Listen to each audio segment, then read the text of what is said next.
What if Alex? What if this is symbolic? Like I'm drawing Snake Eyes. He never talks because that's who Alex is right now. Are you equating Alex to Snake Eyes? Yes, yes. 'Cause you can't hear him, and he's a ninja because he claims he's here, but we don't see him. Hmm? Hmm? He's bald when he's wearing his thing. That's right. He's black. Alex isn't black. That's our thing, though. A running joke we have that every time we talk about who we would be in super teams, he's always like, "All right, in the Avengers, who would you be, John?" And I'm usually like, "Hawkeye," and then he's like, "Luke Cage." Wow. Yeah. Alright. Okay. He always picks the black guy. Who's your favorite G.I. Joe? Everyone. Me? Yeah, you No, guys. whoever. Hey, chat. I'm just gonna refer to you guys as chat. Favorite GI Joes? Hey, chat. Just one. What about you, John?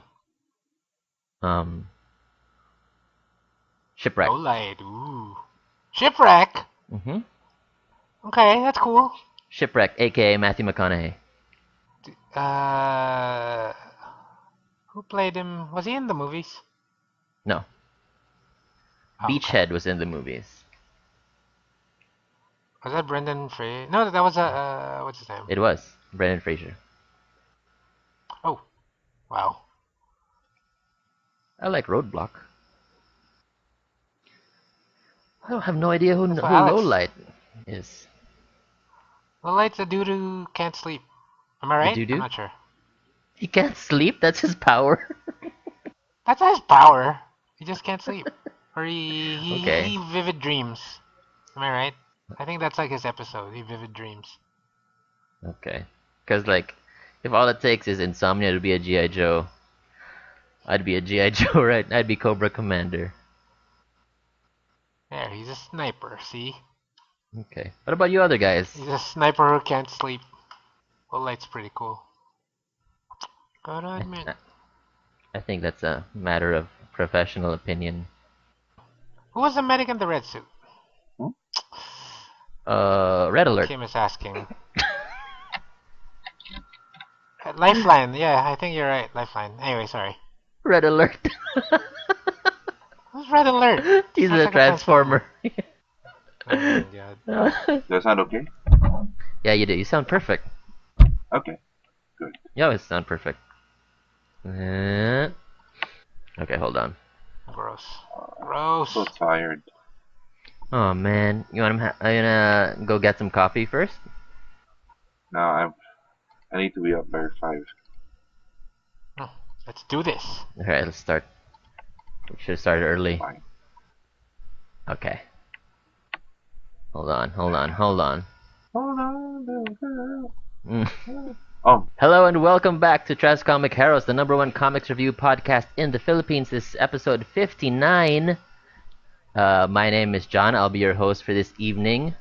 With me are Butch Hey, everybody.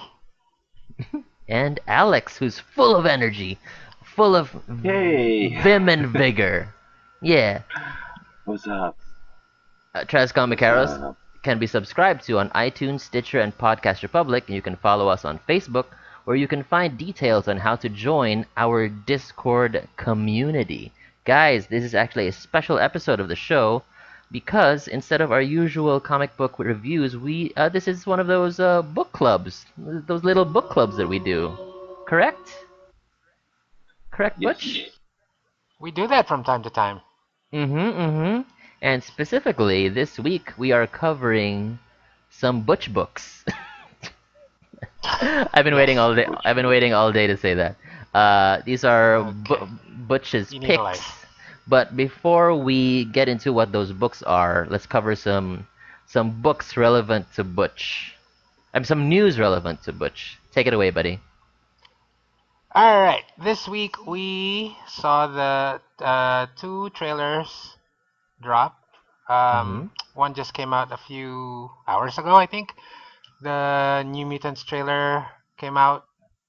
Alex and John, have you guys been able to see this? No, sir. No, I'm sorry. Oh, that's fine. It just came out. Just So minutes yeah, ago? hours ago, I think. Okay. I missed it. It is pretty different from what it looks. It looks different from other X-Men movies, Mm-hmm. Mm-hmm. and they've been actually hinting about this. It has a real horror vibe to it, or the movie will have a real horror vibe to it, and the trailer definitely spells that out for you. Wait, Gambit? Horror? New Mutants, the New New Oh, Mutants Mutants. sorry. trailer Oh, came sorry. out. Oh, I Yeah, think that's the one Bill Sienkiewicz tweeted. Yeah, I saw the cast. Oh, okay. Nice. But you didn't see the yeah, they're trailer. going to be. I don't think Alex saw the trailer. Who's in it? Supposedly, the movie is adapting the Demon Bear saga, which is like Mm-hmm. an early New Mutant story arc, which I've never read. But Mm-hmm. yeah, it's a lot of funky horror stuff, mind stuff in it, mind fuckery. Fun fact: I've never read any New Mutants comic books. It's fine. It's all Do it's you? mostly Claremont. Is that well? Is there stuff I need to pick up on, like stuff that's still good today that you might suggest? Because I'm not against checking that stuff out. Dude, I will say no. Hmm. You don't think I'd like it, or you just didn't read anything that you liked? A lot of it is Claremont, so it's up to you if you like Claremont, and Mm-hmm. then the rest of it is Liefeld. So if you like Liefeld, Gotcha. I don't know if you like either of those two. So But did you like the trailer?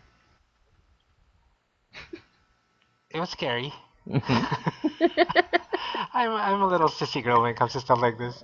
Okay. Uh, yeah, it's interesting. I don't know.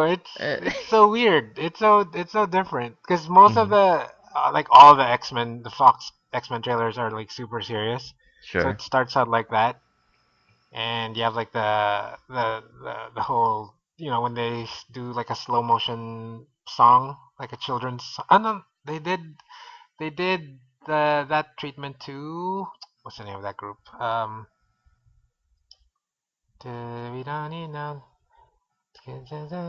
Oh, The here we stupid go. The Pink Floyd song. Um, I think you should sing the whole leave song so I them, can figure it out. Which song? leave them kids alone. Leave That's them Um, not kids Pink. That's alone. David Bowie, by isn't it? No, no, that's it's Pink Floyd, man. Oh, it's Pink Floyd. Pink Floyd. what's the song? You don't need no Brick in the Wall. education. Yeah, There you go. breaking the wall, Brick in breaking the the Wall. wall, breaking the wall. It's not breaking the wall. It's brick in the wall. It's breaking the wall. So, well, I haven't seen the trailer. Obviously, I want to check it out, but I feel like you're. Was it promising to you? You're the big X-Men fan here. It looks good. It's the first trailer, so there's not much in it. The whole vibe seems to be like they're in some kind of maybe mental asylum, but for Oh, mutants. interesting. So it Okay. might be sucker punchy. I don't know. I Okay. mean, in a good way though. Hopefully. Well, there's no well from Sucker Punch. There's no other way to go but up, right? So we'll see. Hopefully it's good. What other bit of news do you have? Yeah. Um, Another trailer that dropped was the trailer for the next Star Wars movie. If you guys Oh, are interested, I don't know, I've heard of Star Wars. some indie franchise. Mm-hmm. I saw that. Did you guys see that? I saw it. Alex, please tell me you saw it. Yeah, I did. You It's did? okay. You sure? Did you see Force Awakens, Lex? Yeah, I Okay. did. I felt like this second trailer for The Last Jedi kind of left me a little underwhelmed, Butch. A little bit. Same. Or like I'm a mix between I'm teeter-tottering between underwhelmed or they showed too much. You know what I mean? Like there were a lot of things that I might have preferred they kept as a surprise.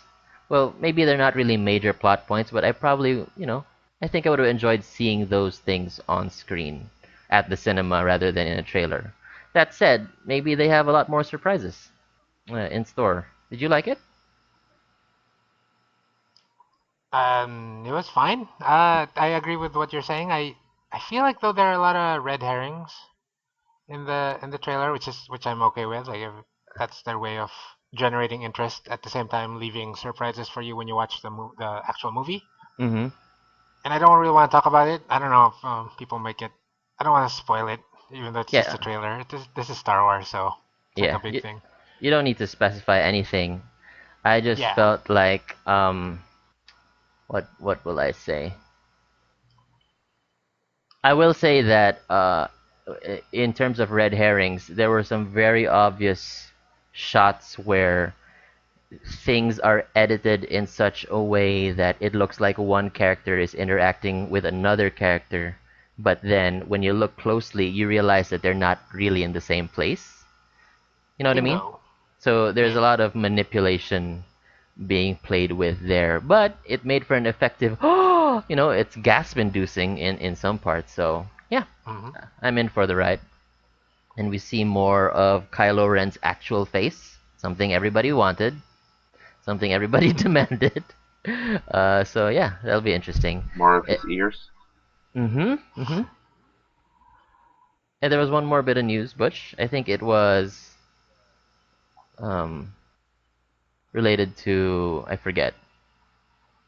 This this handsome young man named Channing Tatum finally got someone to approve a movie that he's been pitching for years.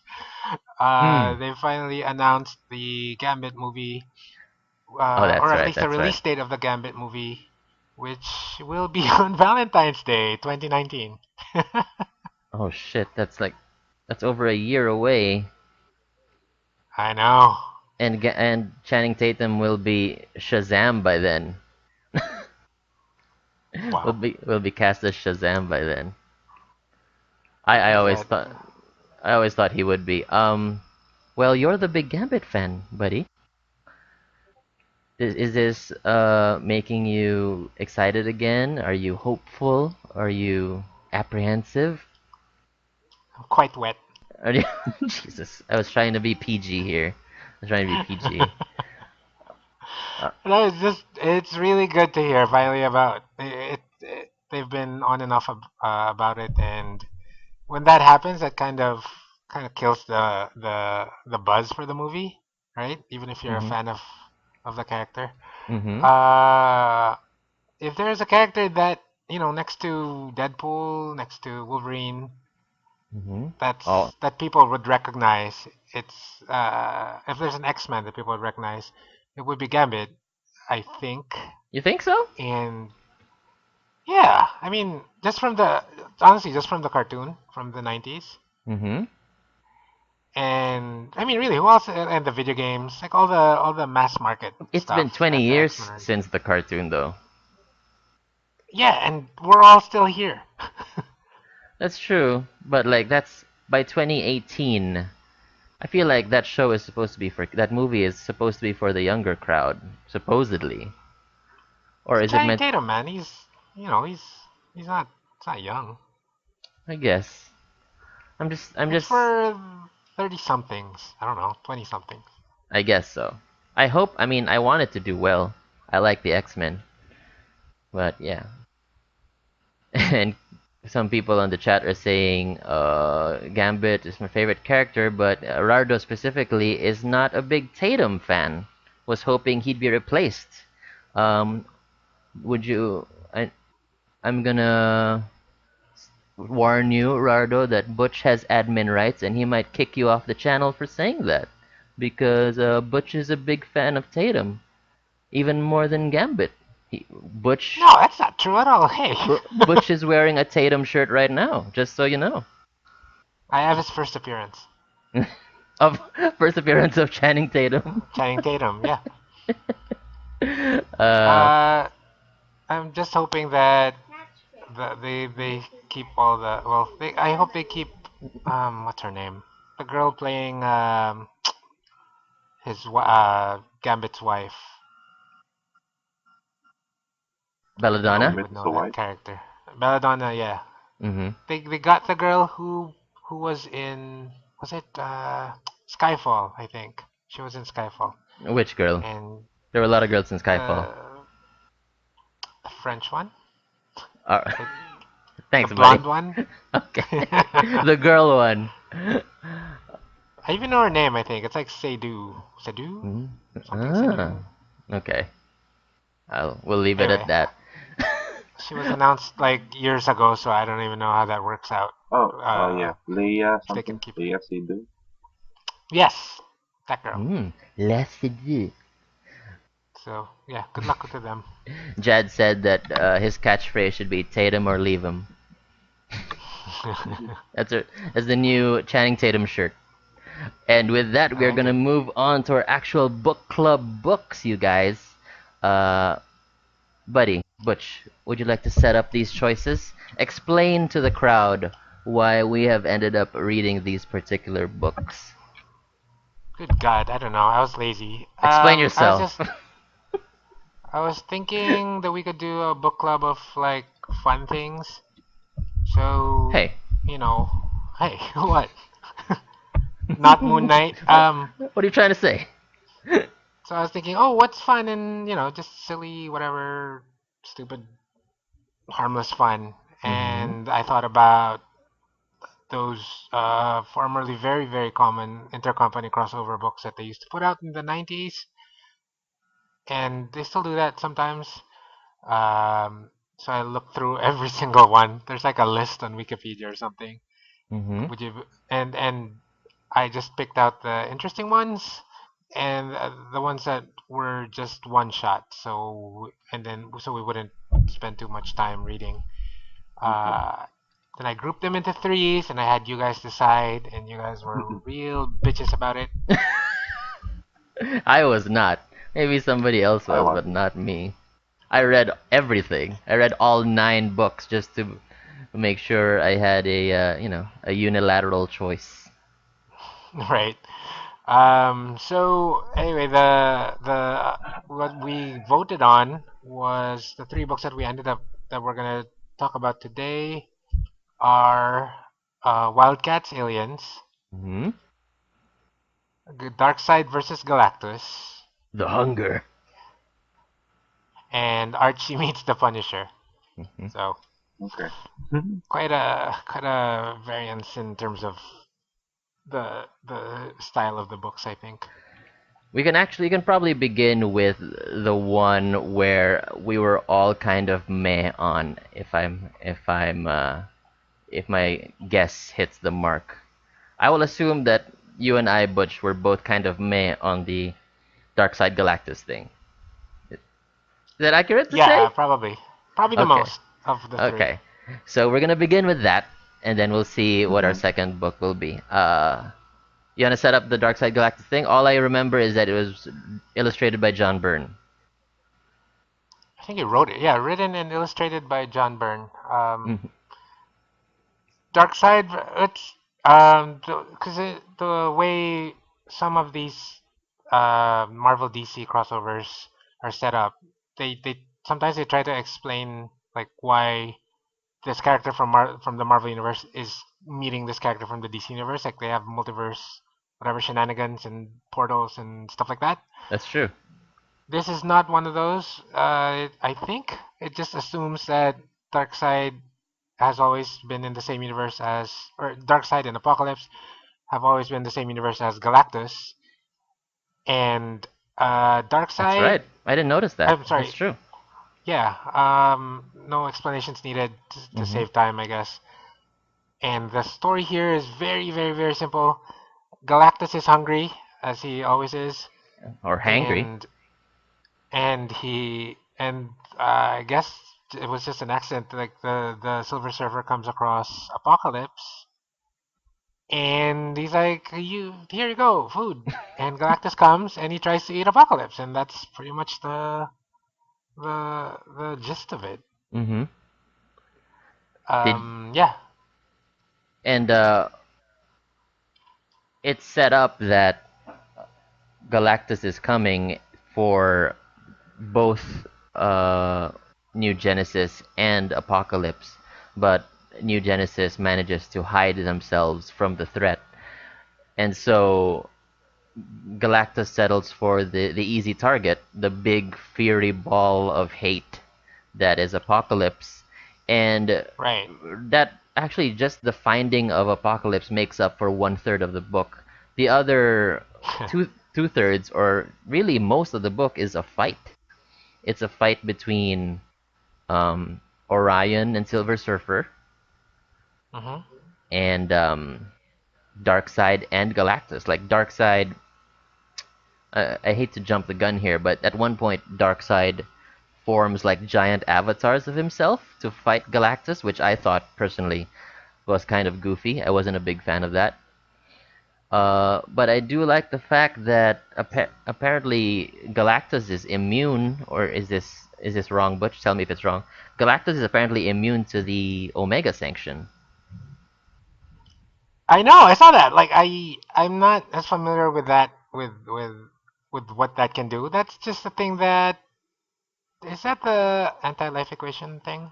No, Is no, that it? no, no, no. Oh, that's different. Yeah, But that's nasty, right? The Darkseid's eye beams.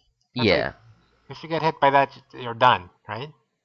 Apparently, what it does, as revealed in Batman R.I.P., your favorite book, what it does is it forces you it forces you to go back through time and die 1,000 deaths. You know what I mean? To live 1,000 lives and 1,000 deaths, so that you're suffering throughout time. It's like you're cursed to be in Groundhog Day, except more more sinister. And You're I like the Phoenix. yeah, yeah. It's not You explained. become Jean Grey, It's right? not it's not explained, but somehow Galactus resists it, and I thought that was kind of cool that they just left it to be, a mystery all its own. Did you like Right. this? Yes. It was fine. It was fine for what it is. I mean, what are you? It met my expectations, Mm-hmm. but barely. Like this is it nothing. That's the story was so simple that you can't complain because that's what they said, right? Uh, Darkseid versus Galactus, Mm-hmm. and the story is something that kind of makes sense. Darkseid is on a planet, Apocalypse. It looks like there's a lot of power in Apocalypse, like There it has a is. lot of volcanoes and stuff. Mm-hmm. So it makes sense that Galactus would one day come for that planet. Yes. I think the disappointment is in the fact that there in that in that too that there's not a lot of plot twists in this one, you know. Yeah. There's no like, well, obviously there's no subplot. You don't have time for a subplot in a one shot. Mm-hmm. But there's no surprise thing. Like usually, in the case of a lot of these comic books, the plot is predictable, but there's a twist, but it's very predictable. Like Spider-Man would meet Superman, they'd fight, Mm-hmm. then you have a little plot twist. Oh, it's Lex Luthor and the Green Goblin behind the whole thing, and then they blah blah blah blah blah. Mm-hmm. But with this one, there's no surprise. They just Galactus comes from Apocalypse. He tries to eat it. Darkseid tries to stop him, and then you get your ending, and that's it. We can probably spoil the ending here, just to get into the analysis of that. But before I ask you that question, did you like? Are you a John Byrne fan? His art? Yeah, man. John Burns, like he's one of the best ever. I He's think. one of your heroes, because I think you should be born at a certain time to be a big John Byrne fan, and it might have been a little after my time, if that makes any sense. Yeah, well, yeah, I missed out on his peak too by I don't know a few years, Mm-hmm. but he was still a big name, and he's still But even here, he's still really good, even though Yeah. it's starting to. I don't know. Maybe it's the inking, but there's something about the line work that leaves a little bit to be desired. He's not inked by his usual. Actually, he inks himself in this one instead of Terry Austin, who I guess Mm-hmm. we're everyone's used to that combination. So but the storytelling, I think, and the details, I love the way he leads the reader's eye. He's just a master at that. Like every single page, it actually got distracting because I was like, okay, okay, another page where all the actions flow like perfectly. Yeah. Okay, I forgot I'm reading a story. Anyway, yeah, so Pretty strong. he's still got the storytelling chops, even if the line work isn't the best representation of what he can do.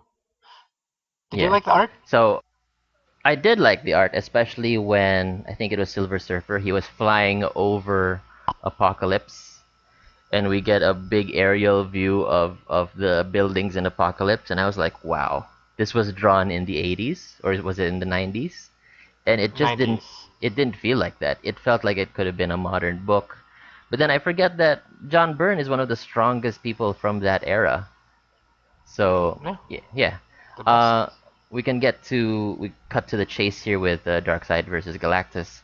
What happens, guys? Spoiler alert: is Galactus manages to assemble his planet-eating machine, and he realizes that it's not it's working, but he thinks it's not working at first.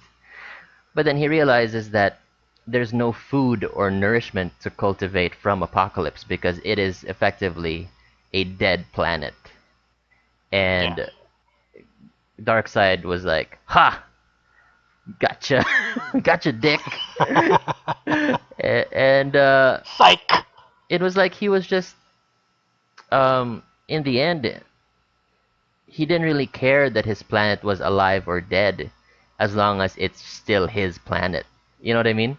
Like all he wants is control, and whether it's killing or keeping this planet alive, he wants it to be him doing it, and that's what's most important to him. And in that sense, I feel like Darkseid won the day. You know what I mean? You feel that way? Well, Galactus definitely didn't. He didn't get what he wanted. True. At the very end, I think maybe Byrne was like just looking for a way to get out of the story, so he put on that. I mean, not that it's a bad ending, but he put that little bit about suddenly like they can relate to each other. Like, Mm-hmm.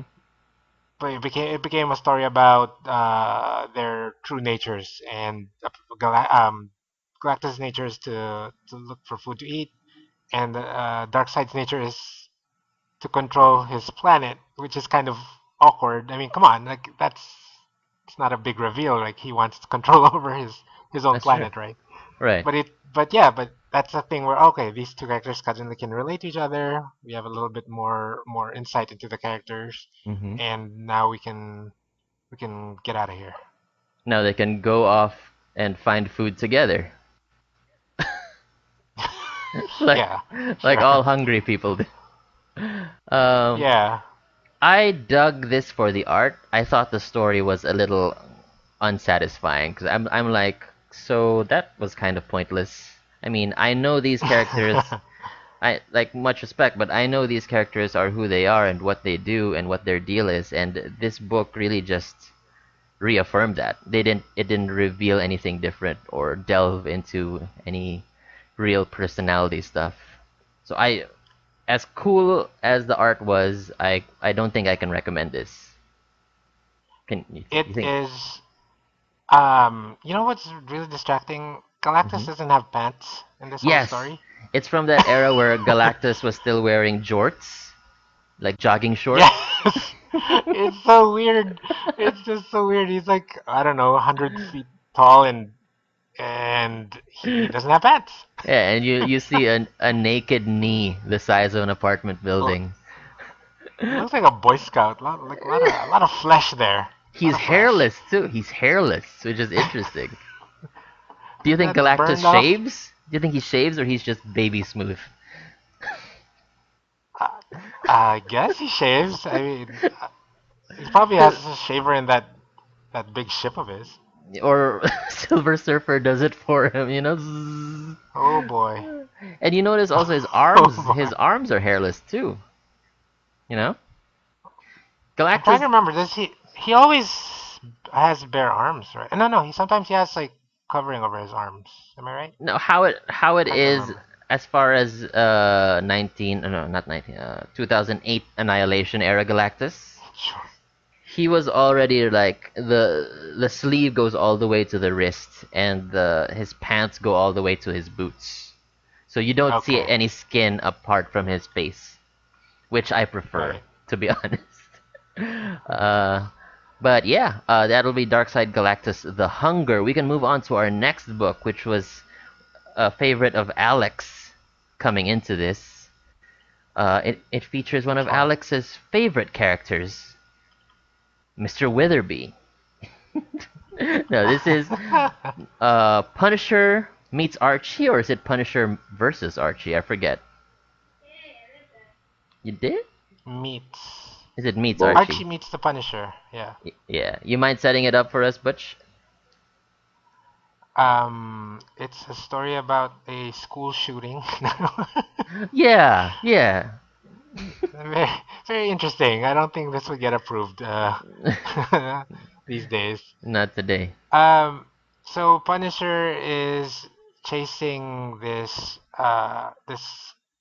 what is it? Like a guy who is supposed to give witness testimony, I think, against some criminal organization, Mm-hmm. right?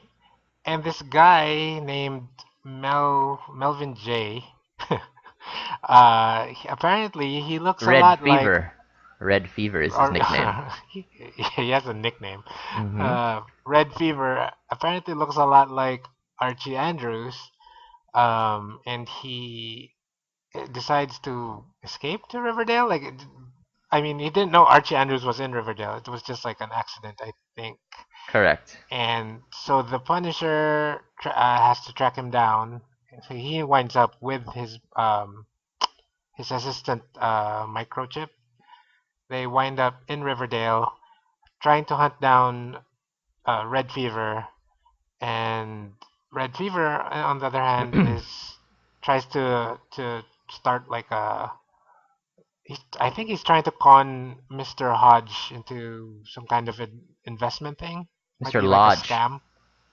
Mr. Hodge, Mr. Lodge.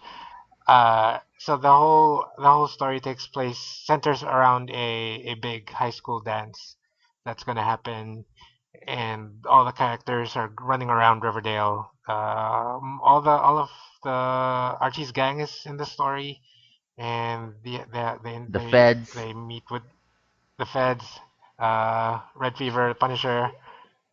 Yeah, and they all run around trying to avoid or catch each other depending on who the character is. A lot of Uh, hijinks. Lex, what did you think of this?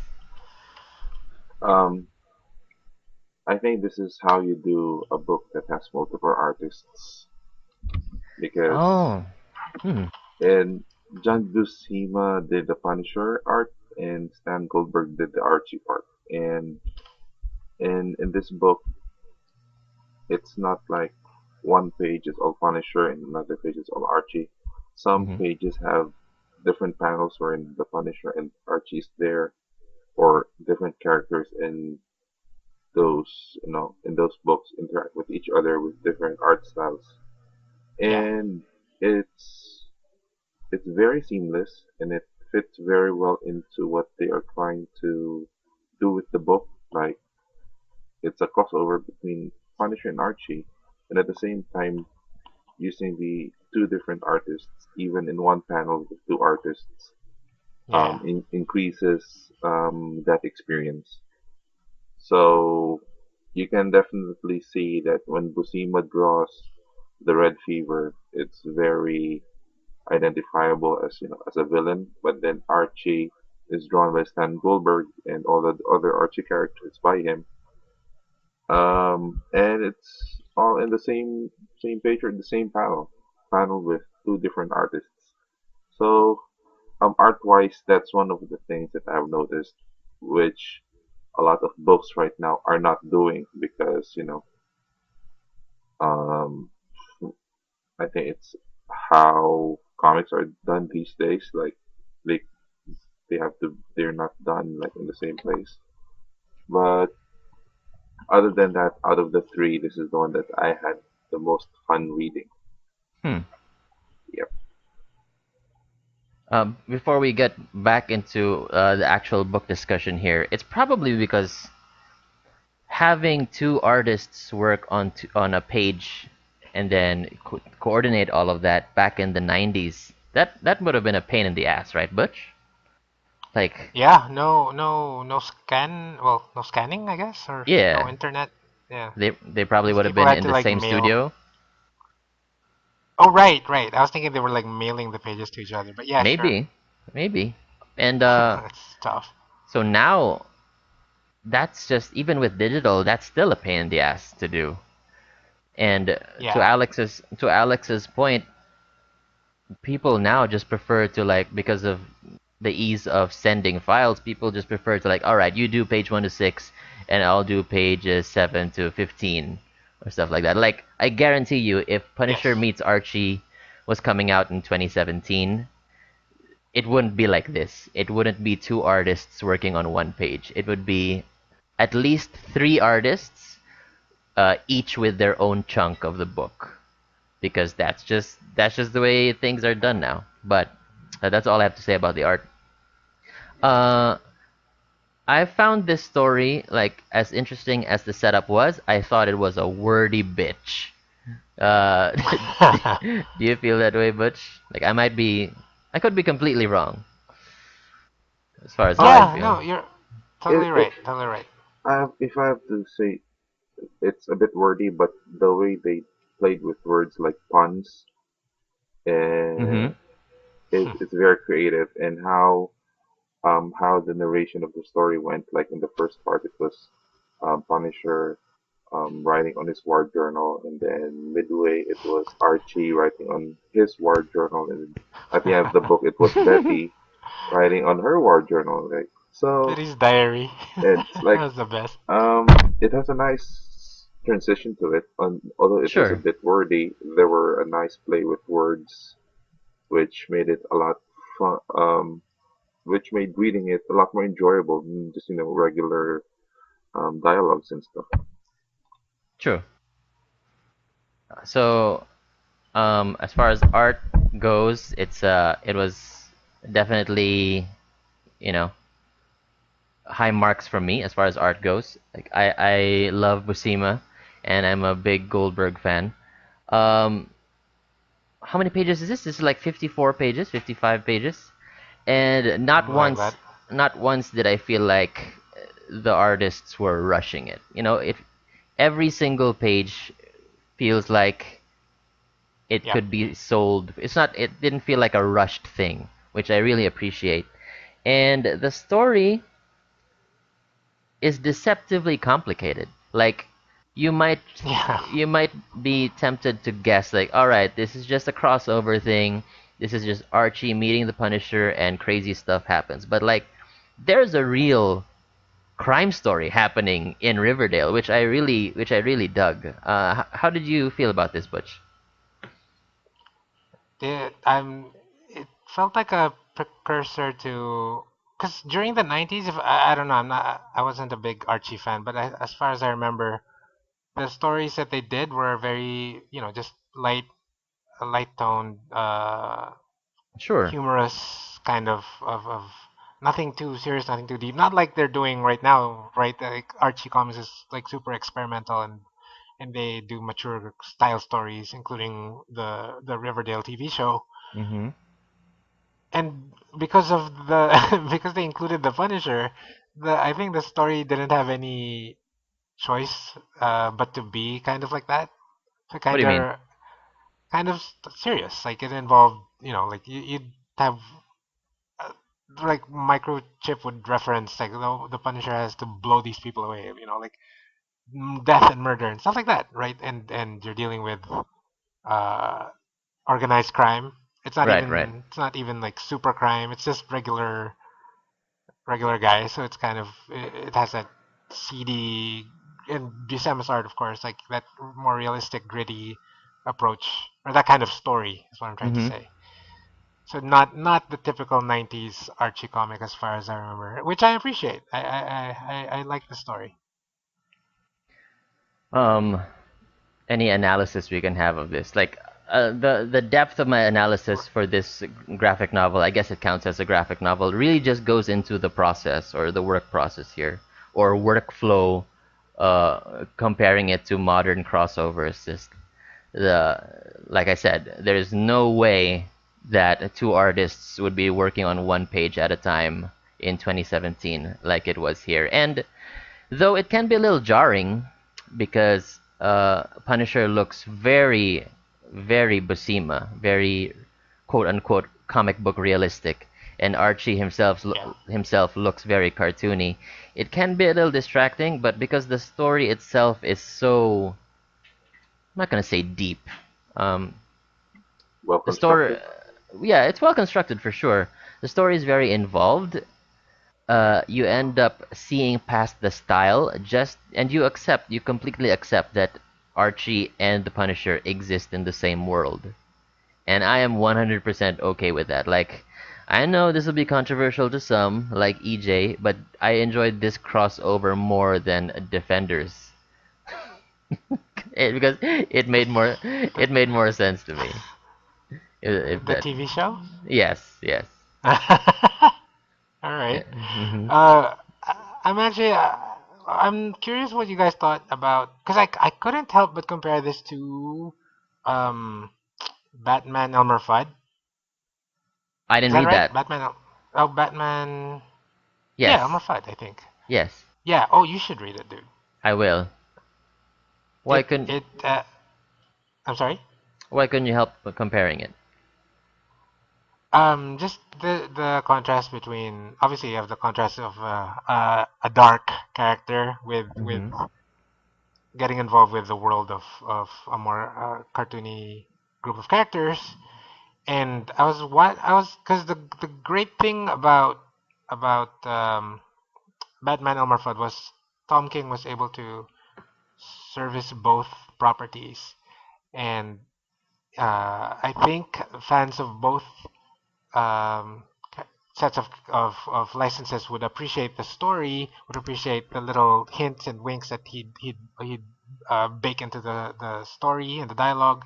Mm-hmm. At the same time, he came up with something new, which was like a traditional noir storyline, that kind of approach. And of course, Lee Weeks did a great job visualizing all that. So with this one, um, I think Archie fans would appreciate the the archiness of the characters. Archiness. Yeah, the archiness of the characters. I'm not sure about the Punisher fans though, so I'm curious what you guys thought about how the writer, That's I right. forgot his name, Uh, how he handled the Punisher for this story. yeah, Lex, do you feel like the Punisher was well represented in this? Did it feel like Frank Castle to you? It's definitely very Frank Castle, although it's not, like um, full on Frank Castle, but it's still very um, easily recognizable as him. And Mm-hmm. another, like, a difference between this and the Batman Elmer Fudd is that Elmer Fudd was written to fit into the Batman universe compared to in this book where Punisher is Punisher and Archie and friends are retain their um, character and they were able to weave that into one coherent story. You didn't feel like anyone was changed. Nope, Okay. even Miss Grundy and Moose and Reggie. Yeah. Moose. Yeah. That's fair. And let's keep in mind, I guess, that this was the 90s and this was before Punisher Max. Now, I wasn't reading Punisher in the 90s, so I believe Right. it. If you say that this is how Punisher was back then, yeah, he's just a guy with guns. I buy it. I just found it a little Sure. funny that in the first or second page is like Archie Andrews is a normal teen who's in a band and he's good at sports and he's got these his friends and his gang and they do right by everything and everyone. And then Punisher after witnessing the death of his family. It's just the contrast Yeah. of the character profile is just it it sets up the opposite nature straight away. But yeah, I dug this a lot. We're gonna move on to our third and final book club book, Butch Club book for this month. Mhm. This was my favorite read out of the three choices. Oh, really? Yeah, did you Oh, well, we're gonna save it for the actual discussion. This is Right. Wildcats versus Aliens from Wildstorm Comics, written by Warren Ellis with art by Chris Sprouse. I guess this was And Kevin Wildstorm. Nolan. And whoa, what did Kevin Nolan do? Inks? Yeah. Interesting. Oh yeah, Mhm. I did see some of that. So this is Wildstorm and Dark Horse then, correct? Yes. That is correct. Um, okay. Uh, it's Wildcats versus Aliens, or as I like to say, Aliens versus other aliens. And I enjoyed it quite a lot. Basically, the setup here, I'm gonna set it up for you, Butch. Um, Mhm. Stormwatch, or no, is it called the Watchtower or Storm Tower? What's it called? The satellite that Stormwatch is on. Oh my God, what's it called? I have no idea. I forgot. This anyway, it's the Watchtower that houses Stormwatch, and it is watched over by who is he again? The Weatherman and Weatherman. Yeah. that team. Um, Yep. Basically, they encounter this large artifact that's inside a meteor in space, and they quickly discover that this meteor is inhabited by xenomorphs, who it happens off panel, but we're essentially made to believe that the Watchtower or the Storm Tower is taken over by the xenomorphs, and Stormwatch is essentially annihilated. And Yes. it's up to the Wildcats to go up there, see what's going on, and to save whoever might still be alive. It feels a lot like the Authority in that sense. Um, there's an alien threat, and these guys just need to deal with it. Lex, what did you think of this? Um, I think it's one of the best alien crossovers I've read, and the art is great by Chris Sprouse, thanks by Kevin Nolan. Story wise, it had a very great start, and how they kind of introduced the aliens Mm-hmm. and the expose that these are actually xenomorphs, not the what they call the regular aliens. Demonites. The yeah, Demonites. demonites. But I would have wanted like the second part or the middle part a bit longer, like when they were battling the aliens, because that kind of for me was a bit too short. I Like would the have action wanted, sequences? yeah, a little Mm-hmm. more action sequences. Yeah. Um, the ending was okay, and it was nice, but I yeah, it was a bit too short for me. But not that it's a bad book. Still good. Mm-hmm. Yeah. What did you think of the art? Huh? What did you think of the art? The art is great. Uh-huh. Um, I haven't read. Oh shit. Um, sorry. I haven't read a lot of Chris Prouse's work aside from what's this other book? Did he do? Tom's. Isn't he on Tom Strong?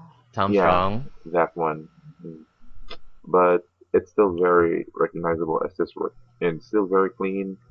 I just would have wanted a lot more action scenes, to be honest, Mm-hmm. because it's aliens and then Wildcats.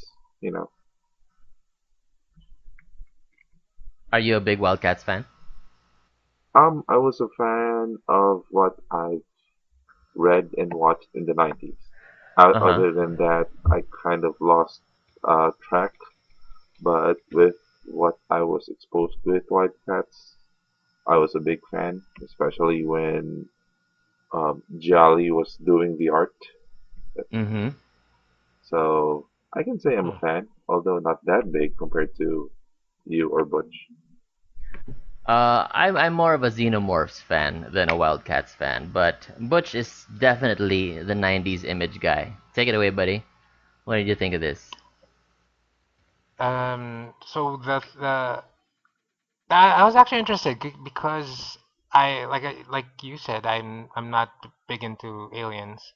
Mm-hmm. So for me, it's interesting to see how somebody of a writer of Warren Ellis's talents or his caliber would integrate that into, because not knowing what this comic would turn out to be, like if you hear Wildcats versus aliens, it Mm-hmm. doesn't sound natural. Like, even though after reading it, you're like, oh yeah, you're right. The Wildcats are aliens and they do fight other aliens, so that kind of makes sense. But when you think of traditional Jim Lee Wildcats, you think, colorful costumes and superhero action, and Certainly. you put that up against the stark, like, monochromatic world of the aliens, and I guess that's what makes it work, because the aliens do meet a lot of superheroes. Mm-hmm. Maybe that's why it works. The kind of that contrast. Uh, in terms of the story, I agree with Alex. Like, the weakest part of, and I guess Ellis does this sometimes. His setups are much better than his dismounts, or how he finishes the story.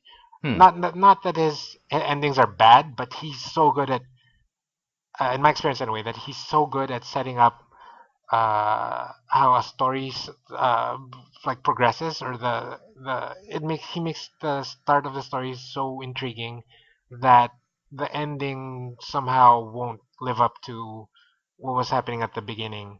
Hmm. And and here, like Alex mentioned, they, or somebody, I think you, John, mentioned, they set up, takes a while for it to get going, because they, like, for a while the Wildcats think that it's a Daemonite incursion into, or attack on Skywatch.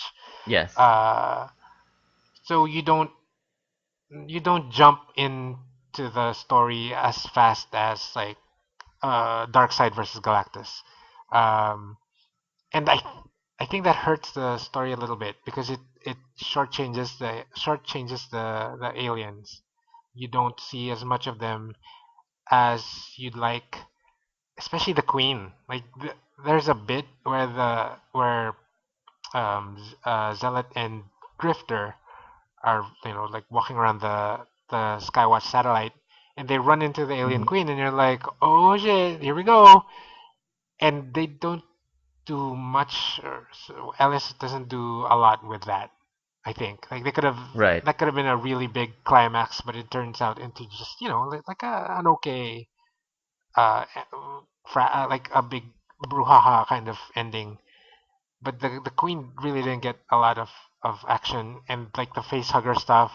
Maybe because everybody already knows how it works, they kind of Yeah. glossed over that. It's just a nudge and a wink to the audience, like, how that whole thing works. You don't, like, a lot of the alien stuff already happened, or happens off camera, and for the rest of the story, they're just a nameless, force of like a horde, nameless, uh, like, group horde, just running around the satellite. And maybe Uh-huh. that's what Ellis wanted, but these aren't.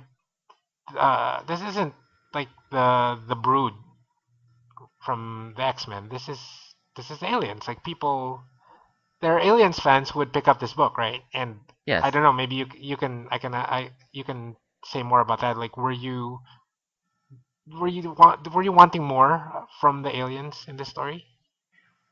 Um, you make a good argument about there not being enough xenomorphs on screen, but I will say that there the aliens are those movie monsters where they're more Hmm. threatening. The less you see of them, the better it is. You know what I mean? Um, Sure. you don't want them to get overexposed because the cool threat about the xenomorphs is that they're capable of killing anyone, and you don't even need to see them do that. You just need to know that they did it. Uh, and In that sense, this was this book was coming out at a time when Stormwatch was maybe it wasn't a huge hit, but it was one of the more popular Wildstorm books, correct? Yes. And they were like maybe not Wildcats level, but they were a prominent team. But what's crazy Hmm. about this is that there are major characters dying in this book. Oh yeah. Characters like Fuji and was it Meltdown or no? Fahrenheit. Yeah, Fahrenheit, Wildfire. You see their decomposing bodies. You see Fahrenheit impaled by a Pretty xenomorph much. soldier, and you don't really need to see the xenomorphs doing that. You just need to know that this happened, The- and that yeah. makes them a legit threat, whether you see them or not. I mean, Zealot herself says that she used her sword to kill thousands of Daemonites, and this is the first time. Holy shit! There's a xenomorph around, uh, and this is the first time her sword has actually, received damage. Like the physical Yeah. blade has actually been damaged simply by killing one xenomorph, and its acid blood apparently is beginning to corrode her sword. That's crazy. Um, I wish this was longer instead of the 50 issues that it's contained. I'm sorry, 50 pages that it's contained in. Yeah. Um, Yeah. but considering that it just came out of nowhere, I really enjoyed this. And correct me if I'm wrong, but this is canon, right? This is considered canon. Yeah. The thing is, this Warren Ellis came aboard Stormwatch a few issues before this came out, so Mm-hmm. he kind of had his run with those characters, with Winter and Fahrenheit, all those characters, and then he's like, no, I don't like these guys. Turns out I want to make my own characters, and I think the timing of it worked out where they had to do Wildcats Aliens, and he's like, okay, I'm gonna add Stormwatch into this and kill off everybody, and and that's what he did, and then Crazy. right after this, they relaunched Stormwatch. Or sorry, uh, they sort of they had a new Stormwatch team, and that's where you get Midnighter and Swift and Jenny Sparks and the characters that would turn into the Authority like a year or two later. So there's a Stormwatch series, and I have not read this. There's a Stormwatch series that has all the Authority characters pre-Authority. Almost yes, actually yes, yep, Oh man, yep. I'm gonna hunt that down then. That's cool. That's a Yeah, cool if you like Easter the egg. Authority, it's kind of like surprise, more Authority, Yeah, but it's by Tom Rainey, I think. The artist by Tom Rainey. that's cool. But so it's all Warren Ellis. Yeah. Cool. So it's So essentially these major Authority Volume characters Zero. died. Yes, yes, exactly. Yep. Hmm. Okay, that's cool. We're gonna shift then to the ending of this book. It was kind of vague. Butch, do you mind recalling it for us? Uh, The the ending? yeah. Well, they were trying to. They were the all the surviving Stormwatch and Wildcats characters were trying to teleport, get off the ship as fast as possible. Mm-hmm. Before the aliens would like overrun them, and they were having all kinds of problems because um what's her name? Void couldn't teleport the characters fast enough, so they had to like repair one of the one of the teleportation bays, and then so they needed to go send characters to different locations to get more power to repair things, and the aliens were coming out, were they were upon the characters, and they all managed to teleport off, and then Winter was left.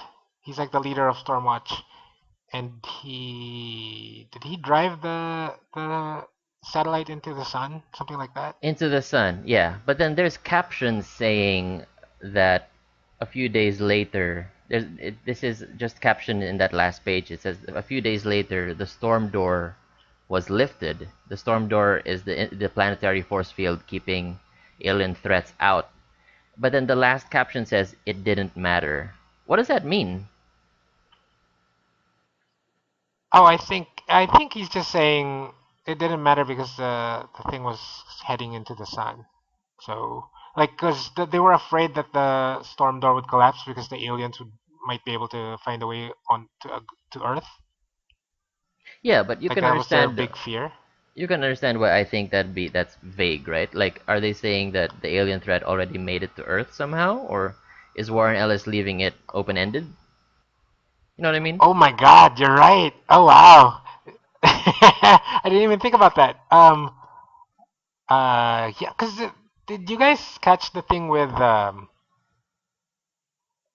what's her? Jeez, I don't know the name of the character. Christine Flint. Trelane. No, no, Oh, Christine Trelane, the blonde girl. the Of second course, in I know her command. real name.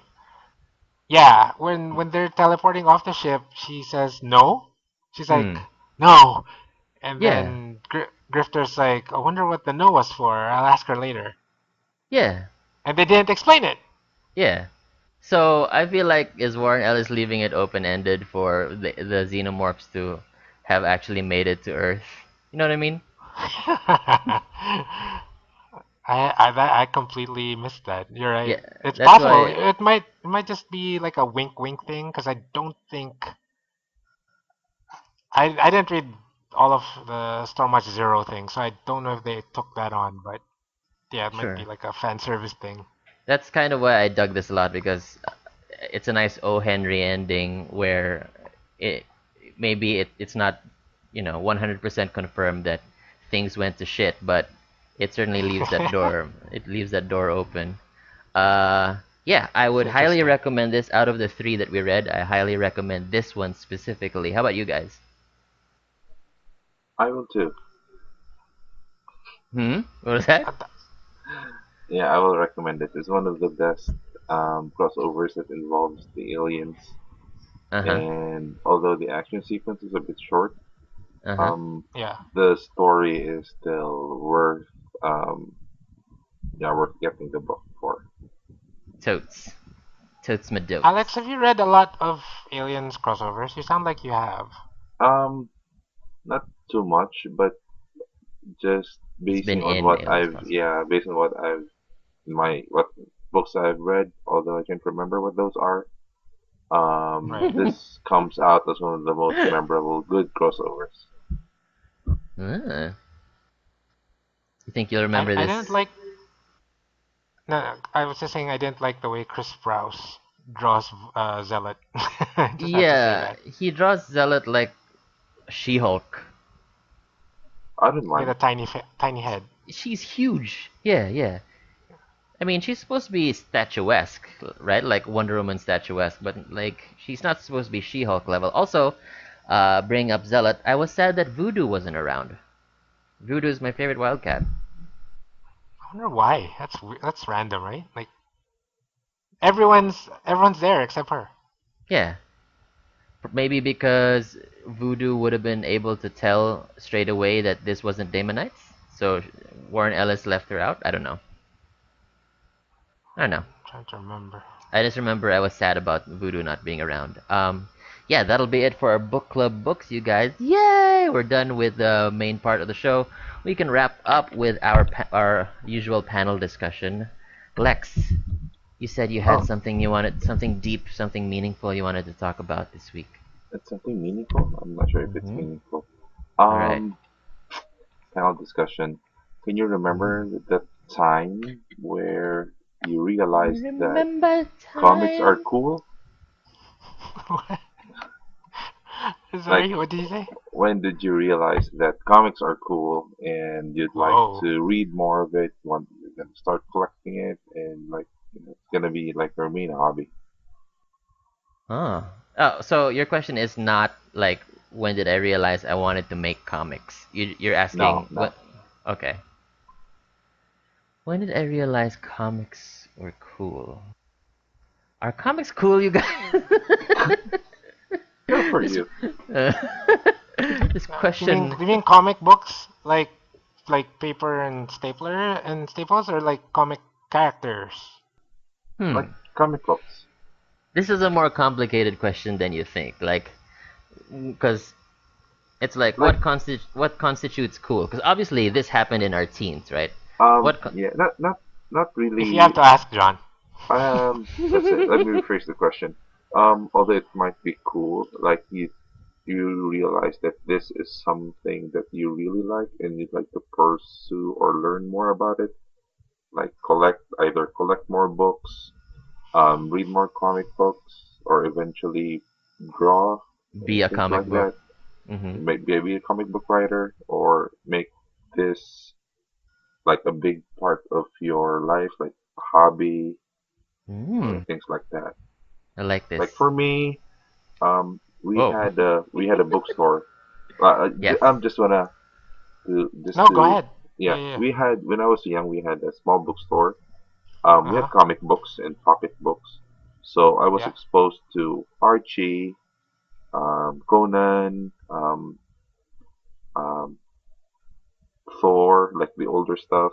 But Mm-hmm. I would read them as comics, like as a form of entertainment. It's not like Mm-hmm. something that I will really, there's a new comic book out, or there's a new character that I need to learn more about, or there's a new comic book I need to get.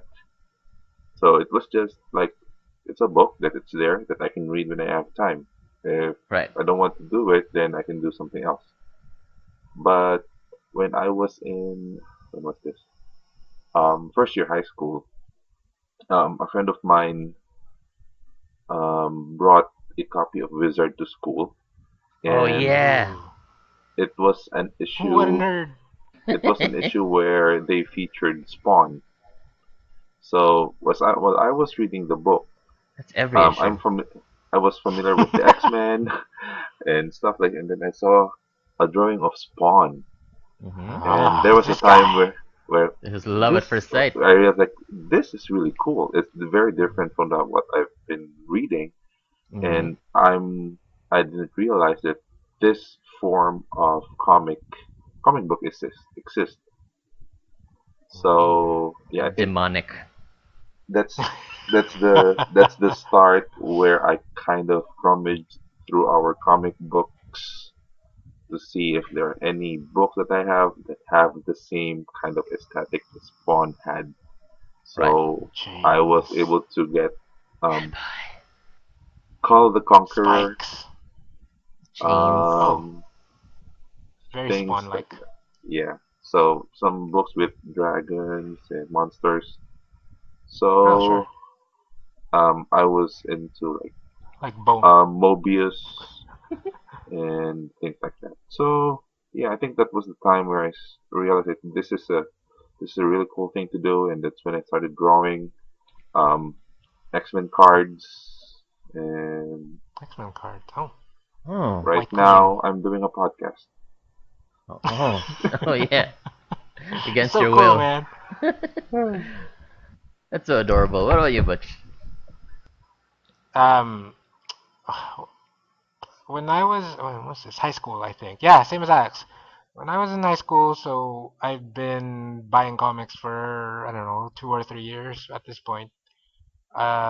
In high school, this is gonna be a surprise, guys. People did not think I was cool in high school. What? I know, right? That's Uh, ridiculous.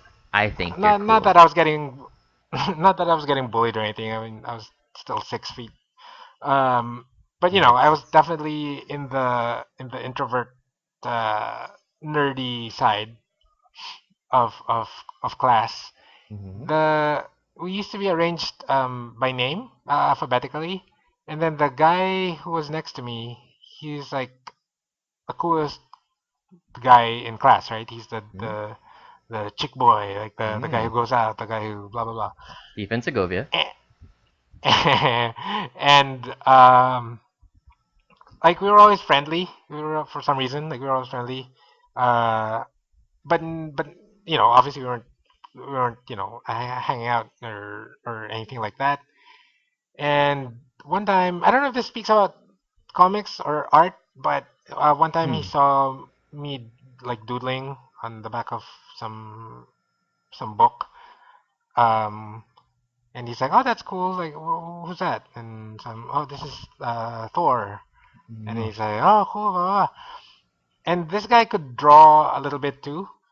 So we did we did like a Goldman and Bisema. We did like Oh shit. a collaboration piece of art, and he drew, of all people, he drew Iron Man, and then I drew Thor, and of course, like all the other bullies or whatever, when they'd come by, they'd see him drawing, and they'd be like, they couldn't like tease him too much about it because he Right. was part of It's their popular. crew.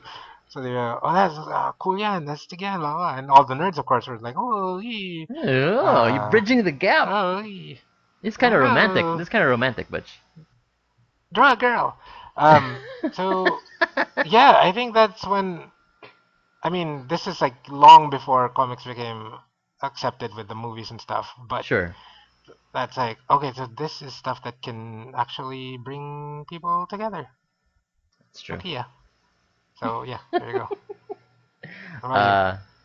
uh, I didn't think that comics were necessarily cool for a long time. It's just that I had easy access to comics growing up because my brother collected comics. He collected all of the Wolfman Perez Teen Titans.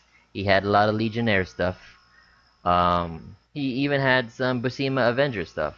And Nice. I was reading all that because really there was nothing else to read. This was late 80s, early 90s, and I learned to read from Teen Titans. Like the part of my brain that knows how to read also knows that Corey has a certain size breast. Mm-hmm. Coriander. So, Yeah. it's ingrained in just my general psyche, I guess. But I didn't necessarily think comics were cool.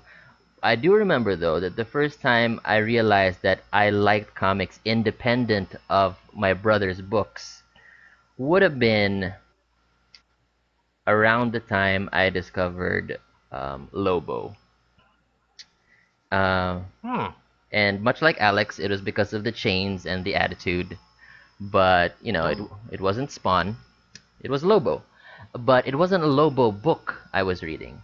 I Okay. I was already a horror fan, and I loved So many aliens. twists. I loved Okay. aliens and xenomorphs. To bring it back on topic here, and I discovered and bought for myself Bloodlines in the 90s. Do you remember Bloodlines? Oh God. Yeah. Oh So, man. yeah, so I was like, I like monsters a lot. I definitely like monsters a lot. I'm too young to buy heavy metal, so I can't buy those monsters because those are a different kind of monster. Um, I'll check out this Bloodline stuff. It's got superheroes and it's got these alien demon vampire things designed by Arthur Adams. And So badass. you can't go wrong with that sort of thing. And I feel like from then on, I just thought comics were cool. Because after that, after Bloodlines, I moved on to Gen 13. And keep in mind, I was like 14 years old at this point, so I will love Perfect. anything Gen 13 when you're 14 years old. Yeah. And after Oh that, yeah. Cliffhanger started up, and I read the crap out of some Battle Chasers and some Danger Girl. And those guys, Joe Mad, Humberto, and J. Scott Campbell. Those are my heroes to this day. And those books, might not be considered, some of the best quality comics even today or even back then. They weren't really considered the best, but yeah, those are my those are my hallmarks. Those are the books that made me a comic fan, like for life. Bloodlines. I can remember that specific cover. I think with Lobo Mm-hmm. on it. Like It it's in my head. was, and was Doug Mankey. Exactly. I was about to say. I was like, was that Tom Ranky? It looked like Uh-huh. him. Jeez, that guy's old. Yeah, he's jacked too though. But yeah, I think that'll be it for this very special book club episode of Tres Comiceros. Before we wrap up, I would like to thank everybody who stuck around in the Discord. We've got Aaron. Oh, the ever dashing Aaron Felizmenio decided to grace us with his Super presence. dashing. Yeah. I like it. We've got Kim Angelo, we've got Lekoy Fish, Rardo, and Violator Jr. Thanks everybody for keeping us company tonight through the cold, cold nights without Alex Cipriano to warm us in the pre-show. Butch, tell people where they can find us. Everybody, please check out our Facebook group at Tres Comiceros for news and discussion, and follow us on Twitter at Tres Comiceros.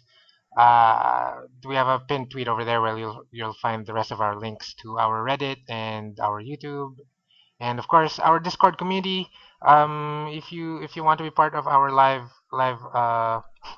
audience, if you want to listen to our live episodes and just join the community of fellow nerds, just look on the links on our pinned tweet, and you will need to register for Discord. I've some of my friends have said that that's kind of what's keeping them from listening to us live, but it's worth it. I mean, it's a real community of like-minded people, Mhm. and please like, share, subscribe, all that good stuff. If you know someone who is interested, just tell them about what we're doing here, and we are on the road to episode 200. That's right. Um, we are at episode 59. We have 5 episodes to go before we do our 200th episode. 6 episodes to go. Technically, episode 66 is episode 200. Oh, I thought it was 64. I always mess that up. Yeah, 66. So it's It's so complicated. it's on the horizon. We're at episode 59 now, and once we hit 66, we're gonna switch over to legacy numbering. Thanks, Marvel. Legacy numbering. And switch over to 200, and we're gonna be an even better show than we have right now, you guys. Even no more late hosts, no more dead air. But yeah, Or dogs. seriously though, thank you everybody for joining us this evening. We will catch you again next week. Much love. Came in from a rainy Thursday on the avenue. Thought I heard you talking softly.